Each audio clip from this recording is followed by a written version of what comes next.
Once again, a warm welcome to all of you. In this series of lectures, we are talking about in detail those important concepts which are not only relevant in sociological context, but also in the anthropological scenario also. And in that way, family, marriage and kinship holds a significant position. Today, in this lecture, we will talk about an important topic, that is reimagining families.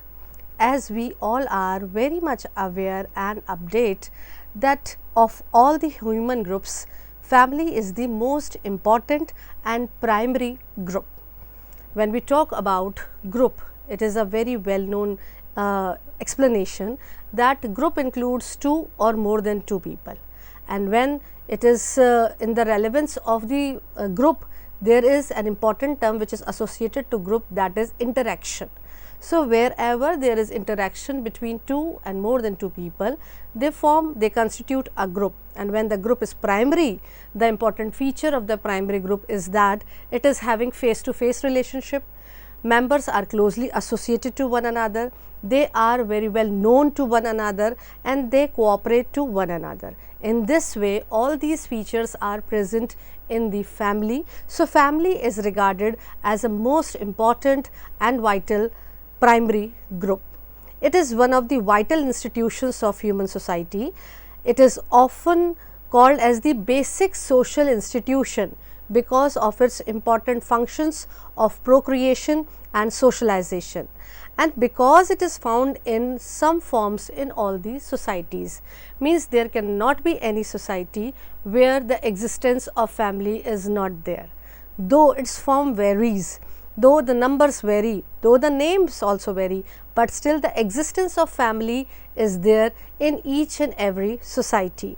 And the major function which we talk about family deals with the process of the socialization, and before that the function of procreation also takes place only in family, or recognized when there is procreation in the family after marriage.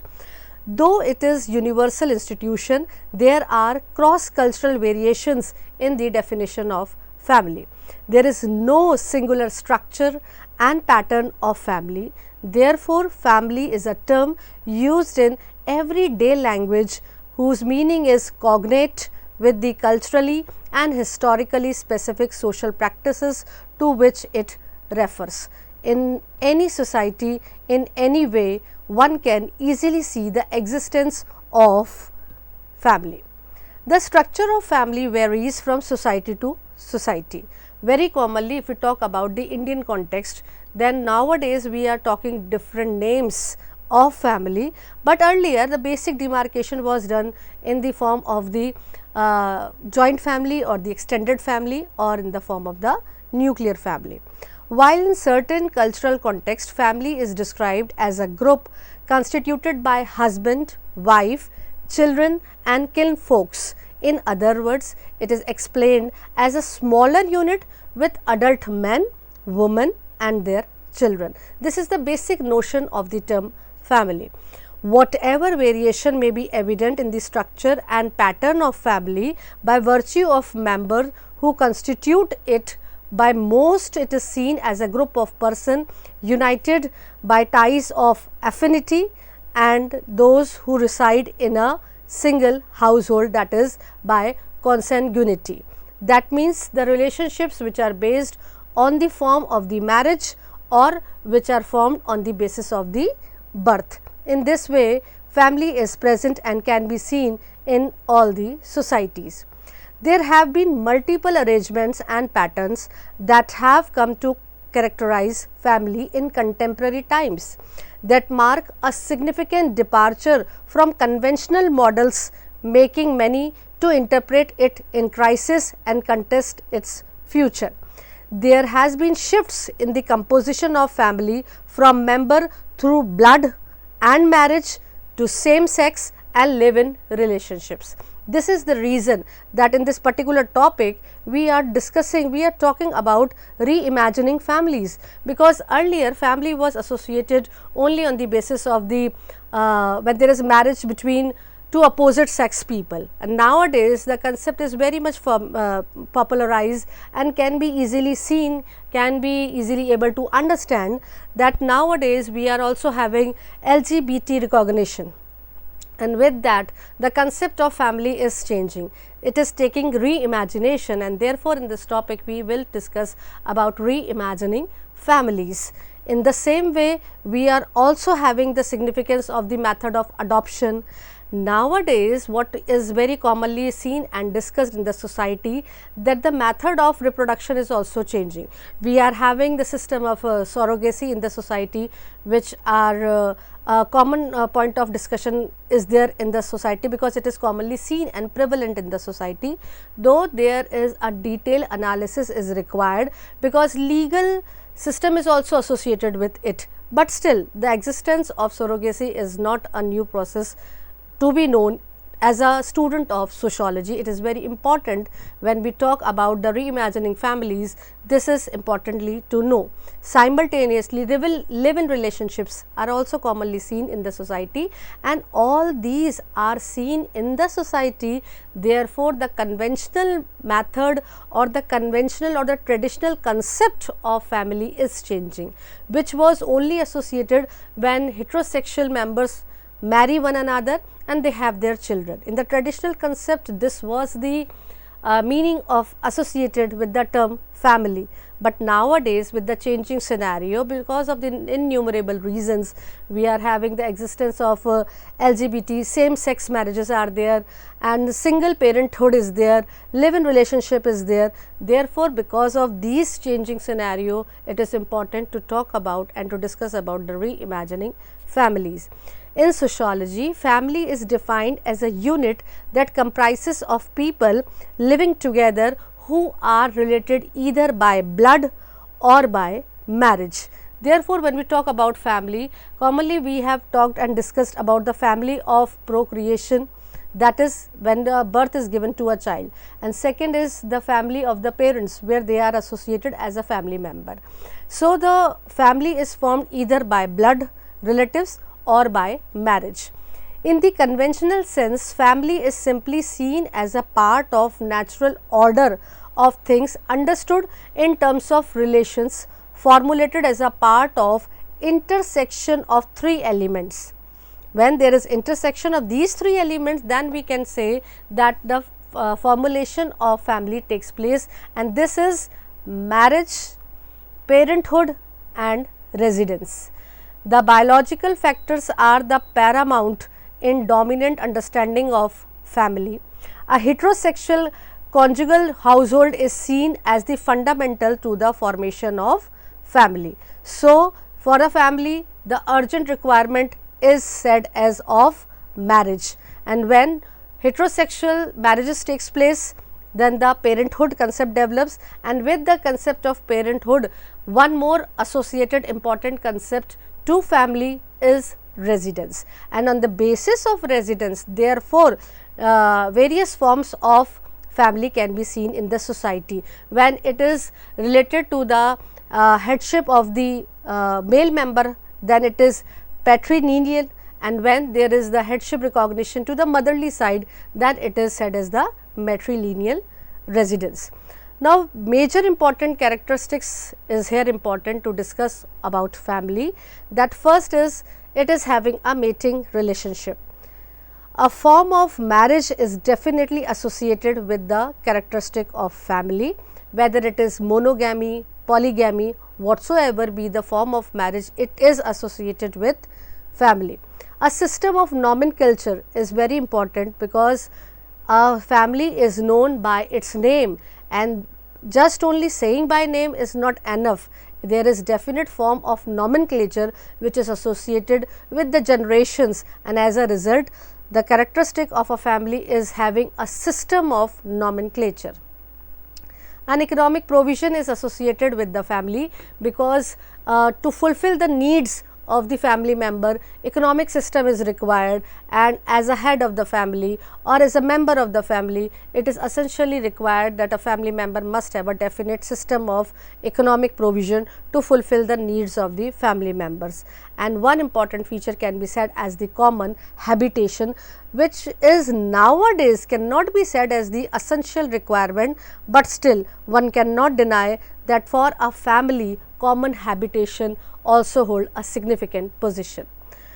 The three characteristics of family according to dominant understanding can be said as: first, a union between man and woman for the purpose of procreation, which is the traditional form or the regular way of understanding of the meaning of family. Family is formed with primary function of procreation and hence defined as a mating relationship between man and woman. Institutional, legalized through marriage. As I said earlier, that the procreation when takes place after the system of marriage takes place between a couple, then only it is recognized as legitimate, and legitimacy or the birth of a child get recognition in the society when it takes place after the institution of marriage.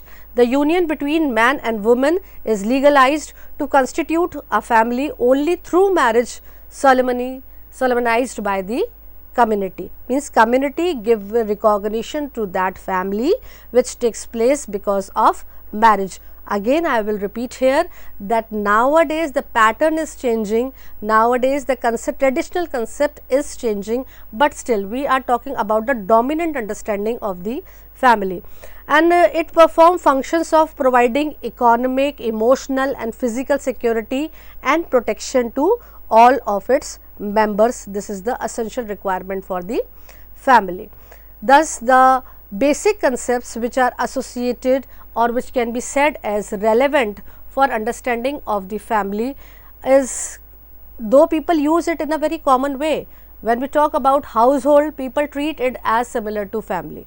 When we talk about domestic group, people treat it as similar to family, but actually it is not so. There is a minute line of demarcation between the understanding of these terms, though these terms are associated in a very common way to the term family. First we talk about household. Household is the basic residential unit where economic production, consumption, inheritance, child rearing and shelter are organized and carried out. Means these are the basic functions of the families and these get organized and carried out in a household. Thus, the household is a residential and domestic unit composed of one or more persons living under the same roof and eating food cooked in the same kitchen. Means the chulha is similar and that is ghar. According to social perspective, household may not be always an essential element in defining family. People can be a member of a family while not sharing a common household, as is taking place nowadays. Means in a family, if there are two brothers or sisters are there, more than two, they are having their own independent houses, they reside at their own independent places, they having their own independent reasons of existence, but still whenever it comes to a family, they stand together.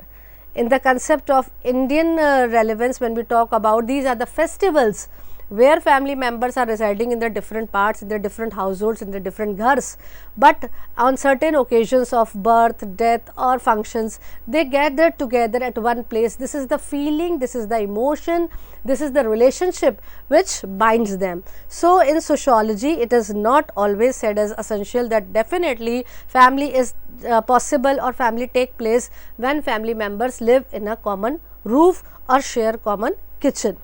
The household is an extension of family. A family can be a household, but a household need not to be a family.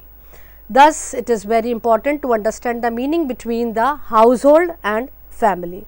Another concept which is again associated very closely to the term family, that is domestic group. Domestic groups can be described as a group of people residing together and sharing activities of domestic life. It is often used as synonym with household, where several households are spread across several regions, but think of themselves as one kinship unit. Domestic groups are basically resource owning and production unit. Domestic groups are living together and characteristically exercising corporate control over the family property. The actual composition of the nuclear family and the domestic group may be identical. However, one can differentiate the strictly reproductive functions in our senses of the concept of social reproduction from the activities concerned with the production of food and shelter and the non-material means for ensuring continuity with the society at large. Therefore, people residing in apartments, though they are having their independent households, though they are having their domestic groups, but still whenever it comes to some reason, they all gather together, they all work together, they all share together. Therefore, household holds a very significant position.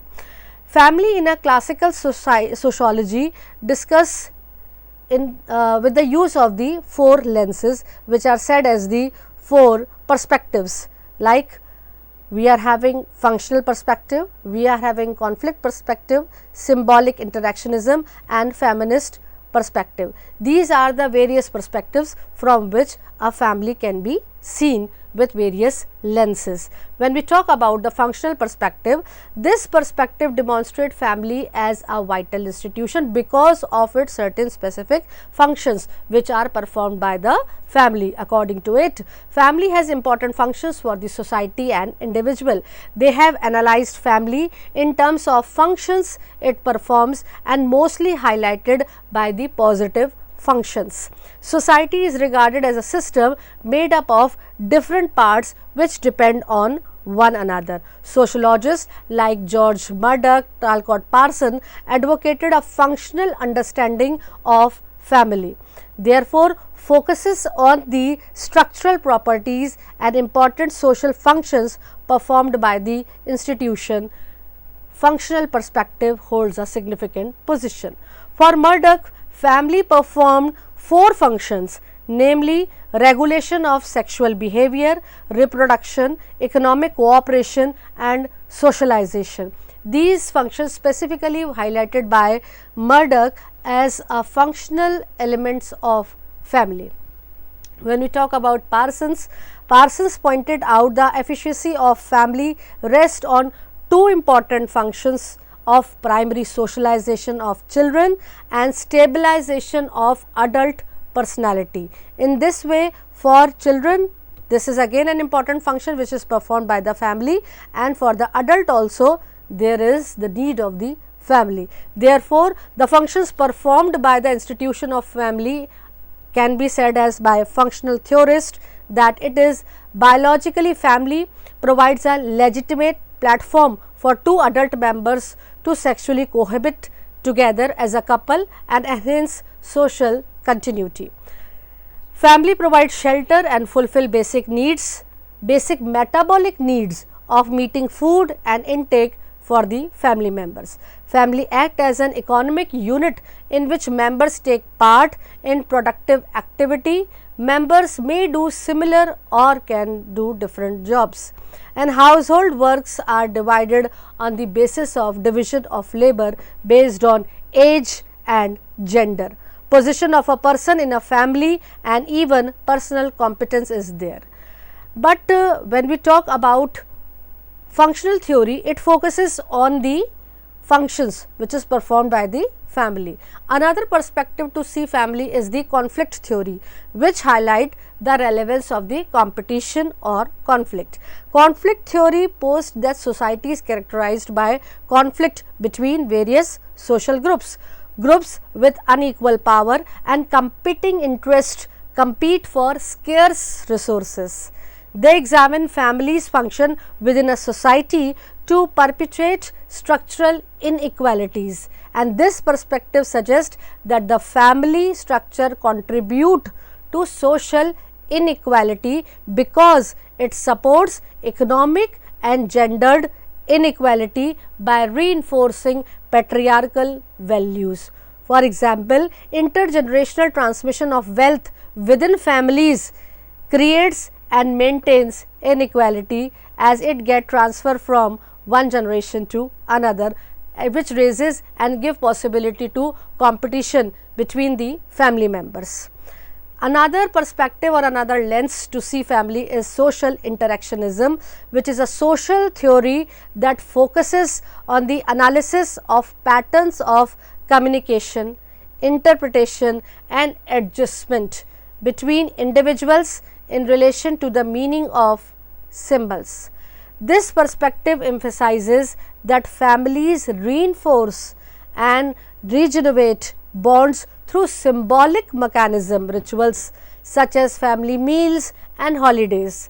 When there is organization of such functions in the family, family member try to get together, to have a get together where they meet one another, they share their thoughts with one another, they share their problems, their happinesses with one another, and this is a sort of interactionism among the family members. This theory argues that shared activities help to build emotional bonds among family members, and that marriage and family relationships are based on negotiating meanings, means they talk to one another. Now, if we talk about the problems and the challenges in the classical theory, then one more concept which is raising, it cannot be said as raising because it is a very long time existing in this society, that is the process of adoption. Adoption creates a familial relationship of parent and child between people who are not naturally related. It challenges the inevitability of biology as the only basis of parenthood. Means when the couple are not having the biologically, they are not having their own children, they go because of the changing scenario, legal procedures, they adopt the way of the process of adoption of a child.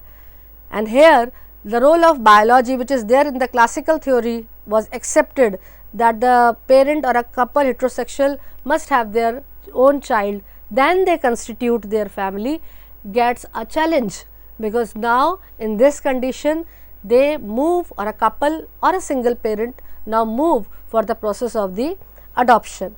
In short, it draws attention to connectedness forged through law. Historically, adoption has been practiced in almost all societies, and this shows centrality of the idea of attaining parenthood among all human beings. However, the purpose of adoption in traditional context has varied considerably from those emphasized today. In ancient times, childless couples have resorted to adoption to ensure continuity of the male line for political, religious or economic reasons. Consequently, the adoption of male persons was prevalent predominantly then. The aspect of welfare and well-being of the child was not significant in the earlier context, though the process gets changed nowadays. In present context, in addition to the adoption of childless adoption by childless couples, an unmarried adult individual may also move for this process of adoption and assume the role of a single parent. Adoption is also a viable idea for homosexual couples and individuals who may want to start an independent family of their own. There is again a lot of discussion required about the reasons responsible for this changing scenario in the traditional or the contemporary society, but still this is, as we know, that sociology talks about what is. So, this is happening in the society, and when we talk about the reimagining families, it is important that we should be aware about this process of adoption which is taking place in the society, though it is important to note that certain rules and regulations and legal framework is associated with this process. Another term which is associated to this is the step family. The step families are different from nuclear biological families on several accounts. The problem in step families are the result of entry of few members into a family on remarriage of either father or mother. In this condition, again a new condition raises in a family, because traditionally a couple is having their own family, the children is having their parent, but in case the demise or any of the reason responsible, when a person or any of the couple move for the remarriage, then that family formed is known as the step family. The entire notion of parental responsibility is altered in such families. The members also faces the problem of sharing living space, developing relationship, negotiation relations with previous spouse, as well as emotional and mental issues. So, again step families hold a new redefining in the family structure. Step families though are not new and have been common throughout history, but absent in sociological and anthropological studies before 1970s. Now, there has been lot studies to step families on basically many grounds. A step family can be said as family in which at least one of the parent has a child or children from previous relationship. Therefore, this is commonly seen in the society. There are lot of critique on this classical theories, because of the one or the other reason they are not having full acceptance in the society, and at the same time society has gone through a number of changes in the current scenario. So, nowadays there is cultural theory which is beyond blood and marriage types. Family began to be reimagined beyond the ideal of nuclear family and biological ties for reproduction. The meanings of the family reimagined at two new levels. First, children are no longer taken as a necessary precondition, means now to go for the marriage is not for the sake of the to have children or to have this mindset of the continuity of the lineages. This in the changing scenario, this is one important concept which is existing in the society. And second, family relations are extended to include friends. Now, friends are also treated as a family member, and this is the reason these are the changes are commonly accepting by the new generation or the coming generation in the society. Another perspective which is important here to discuss is the feminist perspective, which deals with the power and discrimination. Feminists have argued that the family is essentially a conservative institution that functions to preserve the social order. However, they disagree with functionalists and argue with Marxists that in doing so benefits only a powerful group within the society, and that powerful group is definitely men. Therefore, a lot of criticism is also given by the feminists when they talk about the meaning of the traditional concept or traditional perspective of seeing family. Therefore, we are now at the juncture of the concluding lecture that it is important to talk about new family forms, that is family by choice. The term family we choose was used by Keith Weston to describe queer forms of kinship different to the biological family. The family by choice is an illustration of the fact that biology is not the only defining feature of kinship. People can be kin without sharing blood and marital relationship. So, this is the family of choice, and when we talk about family of choice, one common phenomena which is existing in the society in the contemporary trends, that is live in relationships. Live-in relation, a departure from the conjugally established familial units, and have emerged as preferred form of arrangements among many. Live-in relationship, that is cohabitation, is an arrangement whereby two adults decide to live together on a long-term permanent basis in an emotionally and sexually intimate relationship outside the wedlock of marriage. Means for them, marriage or the wedlock of marriage is not having that significance. They believe that they live like a couple in a live-in relationship, and this is commonly seen in the society. And at the same time, another commonly or the new form of family is family surrogacy families, and the term surrogacy family is used to refer to a family formed with the help of third party, generally a woman who rents her womb for the gestation of the child. The surrogate enters into a legal contract with the fertility clinic that after the delivery of the child, she will not claim any sort of relationship, but surrogacy family functions as traditionally family, but the only difference is that the notion of maternity is complicated. So, in the changing scenario, new forms of families are taking places, and reimagining family is very important. Thus, the concept of family, which is closely associated to the process of kinship, these processes are closely associated for the sustainability or the continuity of the society. So, it is important to know, and we tried in this video about the process of family.